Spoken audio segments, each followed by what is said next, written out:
Recep Tayyip Erdogan has dominated Turkish politics for more than 2 decades, serving as both Prime Minister and President of Turkey.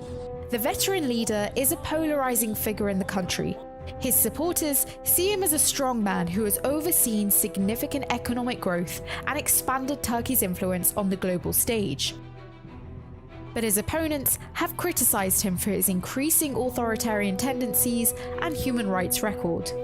Here's a look back at Erdogan's rise to power and how he became one of Turkey's most influential leaders.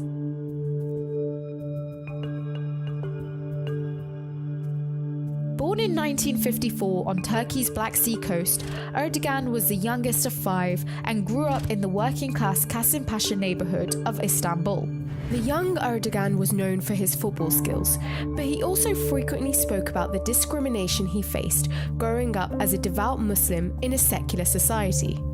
The Turkish leader attended an Imam Hatip school, or a religious school, and during his high school years he was known as a fiery orator in the cause of political Islam. In 1978, he studied management at Istanbul's Marmara University, where he met Necmettin Erbakan, who went on to become the country's first Islamist prime minister.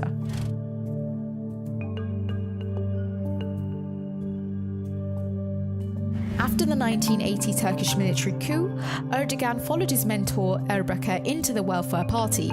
He was elected to parliament in 1991, but was banned from taking a seat as the Islamic Party violated the separation of religion and state. Despite this setback, Erdogan quickly rose through the party's ranks, eventually becoming the mayor of Istanbul in 1994 and prioritizing environmental issues. His pragmatic approach won the hearts of many Istanbulites who saw him as a non-corrupt leader. But Erdogan's critics accused him of promoting an Islamist agenda by banning alcohol in city cafes and appealing to devout Muslim conservatives. In 1999, his mayoral term was cut short when he was arrested and imprisoned for reciting a nationalist poem that was deemed inflammatory by Turkish authorities. The poem's lines included, "The mosques are our barracks, the domes are helmets, the minarets are bayonets, and the faithful our soldiers."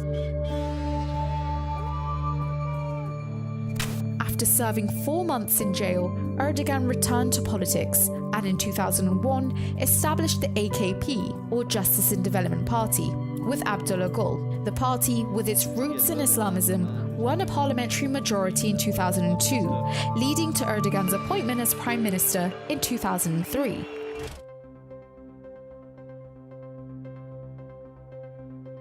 Starting in 2003, he served as the Prime Minister for 3 terms, during which time he saw a period of consistent economic growth, implemented significant infrastructure projects, and was internationally recognized for his reform efforts. This resulted in the evolution of millions from poverty.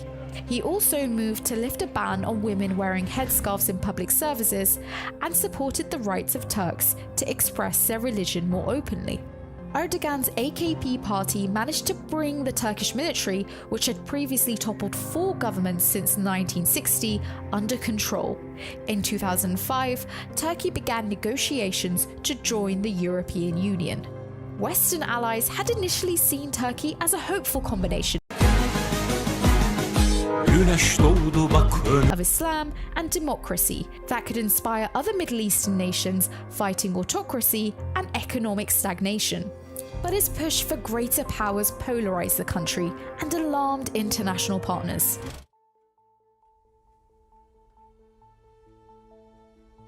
In 2013, protesters took to the streets in opposition to his plans to transform a beloved park in Istanbul and his increasing powers.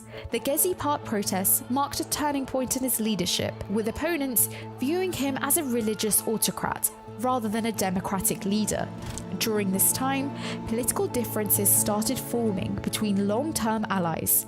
Ahmet Davutoglu was one of Erdogan's closest allies and served as prime minister in 2014. Davutoglu's softer approach to foreign policy, which looked to improve relations with Turkey's neighbours, including Greece and Armenia, often conflicted with Erdogan's more confrontational stance. As Erdogan consolidated his power within the AKP, tensions between the two increased. In 2016, Davutoglu resigned, citing disagreements with Erdogan over issues such as the Kurdish conflict, press freedom, and plans to change the constitution.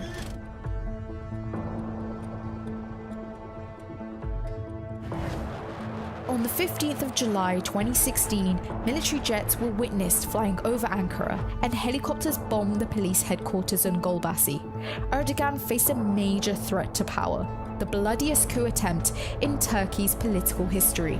A faction of the Turkish armed forces tried to overthrow the president by taking over state institutions in major cities, but the plotters failed to maintain and control mass media, and so ordinary citizens, as well as police forces and soldiers loyal to the government, resisted the attempted takeover. Erdogan, who was on vacation at the time, famously addressed the nation via FaceTime on live TV. The coup attempt left hundreds dead and thousands injured. Erdogan blamed Fethullah Gülen, a Muslim cleric living in self-imposed exile in Pennsylvania, for orchestrating the coup.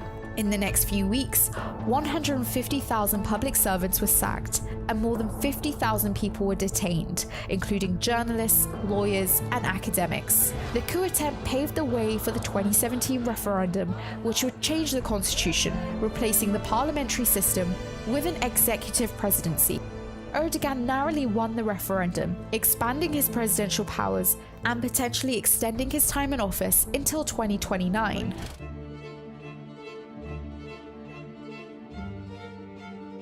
In 2019, the AKP suffered defeats in local elections. The losses in the three largest cities, Istanbul, Ankara, and Izmir, tested Erdogan's grip on power. A huge blow to Erdogan was the loss of Istanbul mayorship. Former Prime Minister Binali Yildirim was picked by the AKP against the CHP's Ekrem İmamoğlu, but Yildirim lost by a landslide. Today, as Turkey grapples with an economic crisis and the aftermath of a deadly earthquake, the country is more polarized than ever. On the 14th of May, Erdogan faces his biggest challenge yet as Turkish voters head to the polls to elect a new president. Polls indicate that it will be a tight race between him and CHP leader Kemal Kılıçdaroğlu. Could this be the end to Erdogan's 2 decades in power?